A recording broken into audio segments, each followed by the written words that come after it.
अस्सलाम वालेकुम दोस्तों, कैसे हो? उम्मीद है कि सब खैरियत से होंगे। अल्लाह आप लोगों को ऐसे ही खुश रखे। सरकार दो आलम सल्लल्लाहु अलैहि वसल्लम की पूरी जिंदगी पर बनने वाली वीडियो सीरीज जिसका नाम मोहम्मद सब के लिए है सल्लल्लाहु अलैहि वसल्लम, ये उसका 46वां हिस्सा। अस्सलाम वालेकुम वरहमतुल्लाहि वबरकातुहू। उम्मीद है आप लोग सब खैरियत से होंगे। मैं भी अल्हम्दुलिल्लाह अल्लाह का लाख लाख शुक्र है एहसान खैरियत से हूँ। और इंशाअल्लाह जिस वीडियो प्रेजेंटेशन देने आ रहे हैं मिफ्ताही, इनके चैनल का नाम है। इनके चैनल का लिंक मैं डिस्क्रिप्शन बॉक्स में दे दूँगा। आप लोगों ने जो सब्सक्राइब करिएगा और मेरी वीडियो अंत तक देखिएगा। दोस्तों ये सीरीज़ हम चला रहे हैं हमारे प्यारे आका नबी पाक सल्लल्लाहु ताला अलैहि वसल्लम की पूरी ज़िंदगी पे बनने वाली वीडियो सीरीज़ का ये 46वां भाग आज इंशाअल्लाह ने चाहा तो हम लोग देखेंगे, समझेंगे। और मेरी गुजारिश है आप लोगों से कि इसको जितना हो सके शेयर करें और ख़ुद भी अमल करें, दूसरों को भी अमल करने की दावत दें, क्योंकि यह सीरीज़ बहुत अहम सीरीज़ है। और जिसने भी इस सीरीज़ को शुरू से ना देखा हो वो मेरे चैनल में जाके शुरू से लेके मतलब पहले पार्ट से लेके अंत तक देखता रहे, क्योंकि मैं हर रोज़ इंशाअल्लाह कोशिश करता हूँ एक वीडियो अपलोड करने के लिए। तो आप लोग इस पर अमल करें, क्योंकि हमारे प्यारे आका नबी पाक सल्लल्लाहु ताला अलैहि वसल्लम ने अपनी ज़िंदगी में बहुत तकलीफ़ें उठाई हैं कि वो उन्होंने अब एक अपने आप को मतलब ऐसा एग्जाम्पल दिया है कि जब एक नबी इतनी तकलीफ़ परेशानी उठा सकता है अल्लाह की राह में, तो अब अपनी उम्मत को यही दर्स दिया है। उम्मत को चाहिए कि अपने प्यारे नबी के बताए हुए रास्ते पर चले, उनकी सुन्नतों पर अमल करें, ताकि अल्लाह भी राज़ी हो जाए, अल्लाह का रसूल भी राज़ी हो जाए, दुनिया भी संवर जाए और हमारी आखिरत भी संवर जाए। तो चलिए पहले बिना देरी हम लोग वीडियो स्टार्ट करते हैं, फिर उसके बाद इंशाअल्लाह बात करते हैं। अस्सलाम वालेकुम दोस्तों, कैसे हो? उम्मीद है कि सब खैरियत से होंगे। अल्लाह आप लोगों को ऐसे ही खुश रखे। सरकार दो आलम सल्लल्लाहु अलैहि वसल्लम की पूरी जिंदगी पर बनने वाली वीडियो सीरीज जिसका नाम मोहम्मद सब के लिए है सल्लल्लाहु अलैहि वसल्लम, ये उसका 46वां हिस्सा। आगे सुनते हैं। कुरैश और मक्का वालों ने आज तक ईमान वालों को, मुसलमानों को बहुत सताया। अल्लाह के रसूल सल्लल्लाहु अलैहि वसल्लम को तरह तरह की तकलीफें दी, मगर ईमान वालों ने, मुसलमानों ने कभी उनका मुंह तोड़ जवाब नहीं दिया। वो खामोशी से सारे जुल्म सहते रहे, उनका बुरा भला सुनते रहे, क्योंकि वो अल्लाह के हुक्म का इंतजार कर रहे थे। और सहाबा अल्लाह और उसके रसूल के हुक्म के बगैर कुछ भी नहीं करते थे, क्योंकि वो अपनी जाती फायदे के लिए कभी कुछ नहीं करते थे। उनकी दोस्ती, उनकी दुश्मनी, उनकी सुलह, उनकी जंग सिर्फ अल्लाह को खुश करने के लिए होती थी। कुरैश ने मुसलमानों को बड़ी बड़ी तकलीफें दी, उन्हें अपने ही वतन से निकाल दिया, उनकी दौलत, उनके माल, उनकी जगह, उनकी जमीनें, उनके घरों पर कब्जा किया। लेकिन ईमान वालों को उसकी भी परवाह नहीं थी। मुसलमान कुरैश से सिर्फ इसलिए बदला लेना चाहते थे कि उन्होंने अल्लाह के घर बैतुल्लाह से सहाबा को महरूम कर दिया था, काबे की जियारत और देखने से तक रोक दिया था। सहाबा के दिल काबे का तवाफ करने को तरसते थे, मगर कुरैश और मक्का वाले रास्ता रोके हुए थे। उनकी आंखें मस्जिद हराम को देखने के लिए तड़पती थी, मगर कुरैश ने दुनिया की सबसे मुकद्दस जगह का दरवाजा सहाबा के लिए और मुसलमानों के लिए बंद कर दिया था। इसलिए मुसलमानों के सीने में जितना भी गुस्सा था, जितना भी तैश था, वो अपने लिए नहीं था, बल्कि अल्लाह के लिए और उसके रसूल के लिए था, अपने दीन के लिए था। इसलिए वो बदला भी उसी वक्त लेना चाहते थे जब अल्लाह और उसके रसूल इजाजत दे, क्योंकि जब अल्लाह और उसके रसूल इजाजत देते हैं तो फिर वो लड़ाइयां इबादत बन जाती है, जिसमें मरने वाला शहीद और जिंदा रहने वाला गाजी कहलाता है।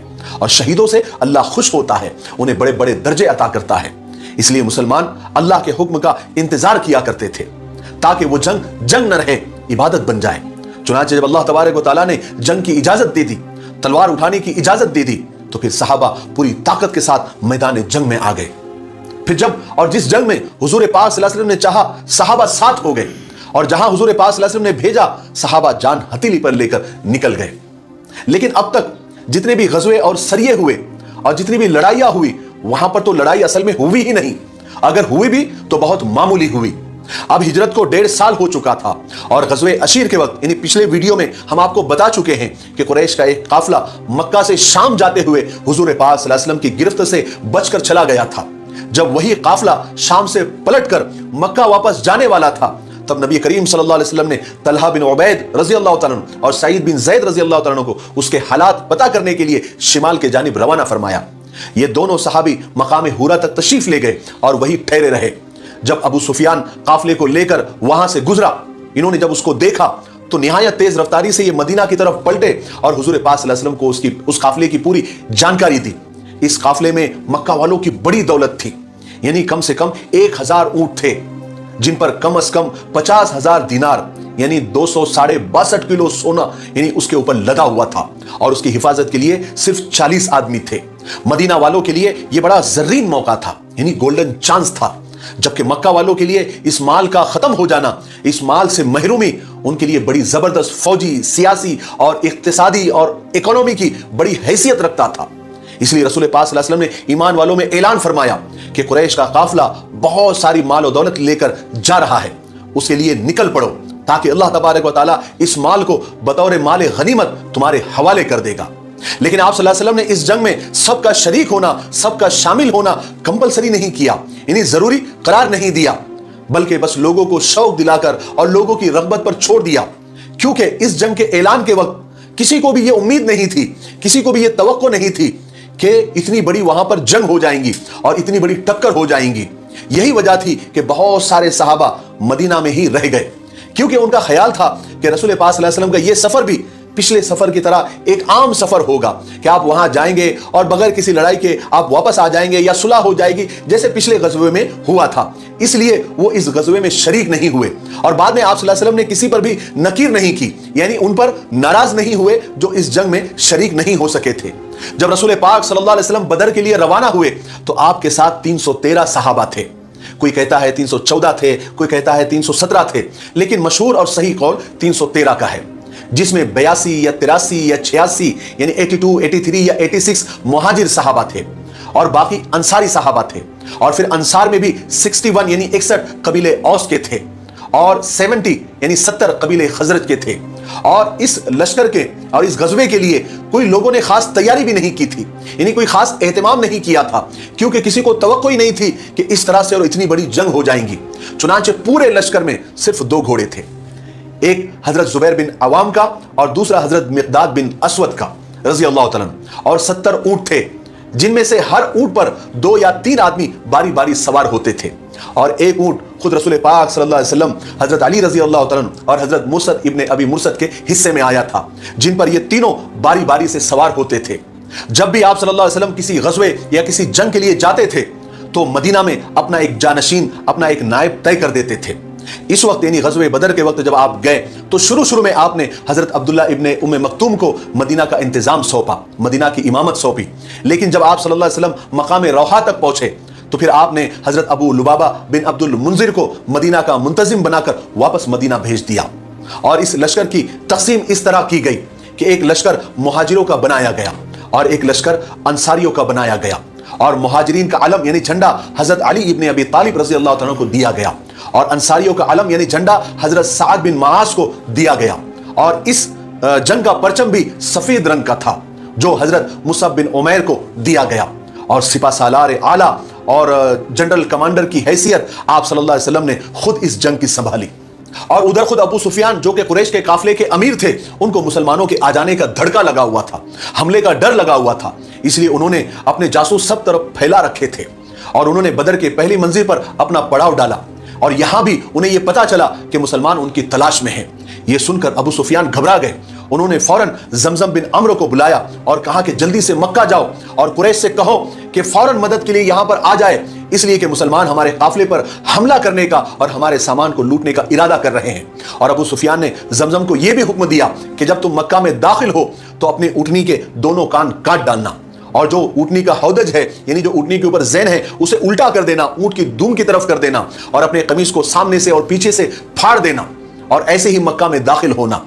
असल में ये मक्का वालों का रिवाज था कि जब कोई शख्स बुरी खबर लाता था तो वो इसी तरह से शहर में दाखिल होता था, जिसे देखकर लोग खुद ब खुद जमा हो जाते थे और उन्हें पता चल जाता था कि कोई बुरी खबर और कोई बहुत डेंजर खबर लेकर ये बंदा आया हुआ है। लेकिन जमजम के मक्का पहुंचने से 3 दिन पहले हजरत अब्बास की बहन आतिका ने एक बहुत डरावना ख्वाब देखा। आतिका हुजूर पाक सल्लल्लाहु अलैहि वसल्लम की फूफी थी और वो अपने इस डरावने ख्वाब से बहुत परेशान थी। उन्होंने फौरन हजरत अब्बास को बुलाया और कहा कि भाई, मैंने रात को एक बहुत डरावना ख्वाब देखा है, मुझे ऐसा लग रहा है कि तुम्हारी कौम यानी कुरैश पर एक बहुत बड़ी मुसीबत आने वाली है। हजरत अब्बास ने पूछा कि क्या ख्वाब देखा, तो उन्होंने बताया कि मैंने ख्वाब में देखा कि एक शख्स ऊंट पर सवार होकर मक्का की तरफ चला आ रहा है और फिर बहुत ऊंची आवाज में चिल्लाकर उसने कहा कि ए कुरैश के लोगों, 3 दिन के अंदर अंदर तुम यहां से निकल जाओ वरना सब के सब मारे जाओगे। यह सुनकर भगदड़ मच गई, सब दौड़ पड़े اور پھر وہ سوار بیت اللہ میں آیا. لوگ سب اس کے پیچھے آ رہے تھے. پھر لوگوں نے دیکھا کہ وہ سوار بیت اللہ کے اوپر چڑھ گیا اور وہاں سے اس نے آواز لگائی کہ اے قریشیوں 3 دن کے اندر اندر یہاں سے نکل جاؤ ورنہ سب کے سب مارے جاؤں گے. اس کے بعد وہ اچانک جبل ابو قبیس ایک پہاڑ کا نام ہے اس کے اوپر وہ نظر آیا لوگوں کو اور وہاں سے بھی اس نے وہی بات کہی کہ میں آخری بار کہہ رہا ہوں کہ 3 دن کے اندر اندر یہاں سے آپ نکل جاؤ ورنہ بری طرح سے مارے جاؤں گے. اس کے بعد اس سوار نے ایک بڑا سا پتھر اٹھایا اور اس پہاڑ سے نیچے پھینک دیا. وہ پتھر نیچے گر کر چور چور ہو گیا, اس کے ٹکڑے ٹکڑے ہو گئے اور اس پتھر کے ٹکڑے مکہ کے ہر مکان پر بڑی زور سے جا کر لگے. مگر عاتکہ کا خواب سچا ثابت ہوا. 3 دن بعد زمزم مکہ پہنچ گیا. جب وہ مکہ کے قریب پہنچا تو ابو سفیان کے حکم کے مطابق اس نے اپنی اونٹنی کے دونوں کان کاٹ ڈالے تھے, اپنا کرتا آگے پیچھے سے پھاڑ ڈالا تھا اور اونٹ کی زین کو الٹا کر دیا تھا. اور جیسے ہی وہ مکہ میں داخل ہوا تو زور زور سے چلانے لگا, لوگوں کو جمع کرنے لگا کہ اے قریش کے لوگوں, اے مکہ والو, اے قریش کے لوگوں, غضب ہو گیا, غضب ہو گیا, ہم تباہ ہو گئے, برباد ہو گئے. تمہارا جو مال ملک شام سے آ رہا ہے اس کو روکنے کے لیے, اس پر حملہ کرنے کے لیے محمد اور اس کے ساتھی, اس کا لشکر اب نکل پڑا ہے. اے مکہ والو, اے قریش والو, جلدی کرو, جلدی کرو, جا کر اس کی خبر لو, اپنے قافلے کی مدد کرو, پھر تم اپنے مال کو بچا نہیں سکو گے, مدد کرو, مدد کرو, مدد کرو. ایسے چلانے لگا. ابو جہل نے جب یہ سنا تو وہ سر پر دوڑا, حرم کی طرف بھاگا. پورے مکہ میں ہلچل مچ گئی, بھگدڑ مچ گئی. خاص طور پر ابو جہل کی حالت خراب ہو گئی تھی. وہ غصے کے مارے طوفان بنا ادھر سے ادھر پھر رہا تھا. لوگ آپس میں کہنے لگے کیا محمد اس ہمارے قافلے کو معمولی سمجھتا ہے یا اس کے ساتھی ہمارے قافلے کو, ہماری طاقت کو معمولی سمجھتے ہیں؟ خدا کی قسم اب محمد کو اور اس کے ساتھیوں کو ہماری طاقت کا پتہ چل جائے گا. ہم اس سے ہم ایسی جنگ کریں گے. اب مکہ کے لوگ بڑے زور اور شور سے اٹھ کھڑے ہوئے اور اس اپنے قافلے کی مدد کی تیاریاں شروع کر دی. مکہ کا کوئی گھر ایسا نہیں تھا جو جان اور مال سے اس کی تیاری میں نہ لگا ہو. ہر شخص خود جا رہا تھا یا کسی اور کو بھیج رہا تھا. قریش کے بڑے لوگ چھوٹوں کو تیار کر رہے تھے. سرداروں میں ابو لہب کے علاوہ کوئی پیچھے نہیں رہا. ابو لہب کے 4000 درہم عاص بن ہشام کی طرف تھے. اس نے کہا کہ تم اس جنگ میں شریک ہو جاؤ تو میں تمہیں پیسے معاف کر دوں گا. اصل میں کتابوں میں آتا ہے کہ ابو لہب خود عاتکہ کے خواب سے ڈر گیا تھا. اسے یقین تھا کہ یہ خواب سچا ہی ہوگا, اس لیے اس نے بیماری کا بہانہ کر دیا اور مکہ میں ہی رک گیا. تو دوستو یہ تھا ہمارا ایکشن جو ہم نے دیکھا ہمارے پیارے آقا نئی پاک صلی اللہ تعالیٰ علیہ وسلم کی پوری زندگی پہ بننے والی ویڈیو سیریز کا یہ 46واں بھاگ آج ہم لوگوں نے الحمدللہ دیکھ لیا ہے. اب انشاءاللہ میں چاہتا ہوں 47ویں بھاگ میں آپ سے ملاقات کریں گے. تب تک کے لیے اس ویڈیو کو خود بھی دیکھیے, دوستوں کو بھی شیئر کریے اور اس کی دعوت بھی دیجیے, کیونکہ یہ سیریز بڑی اہم سیریز ہے میرے دوستوں. ہمارے پیارے آقا کی زندگی بننے والی ویڈیو سیریز ہے. انہوں نے زندگی کس طرح سے بتائی, کیسے بتائی, ایک ایک چیز تفصیل سے بتایا گیا ہے اس میں. اور ہر مسلمان اس پہ عبرت لے اور اس پہ کوشش کرے, ان اپنے پیارے آقا کی سنتوں پہ عمل کرے, ان کے بتائے ہوئے راستے پہ چلے. تو انشاءاللہ میں چاہتا ہوں اللہ بھی راضی, اللہ کا رسول بھی راضی, دنیا میں سنور جائے گی اور آخرت بھی سنور جائے گی. تو ہم انشاءاللہ پھر ملاقات کریں گے آپ سے 46ویں حصے میں. تب تک کے لیے 47ویں حصے میں. تب تک کے لیے السلام علیکم ورحمۃ اللہ وبرکاتہ.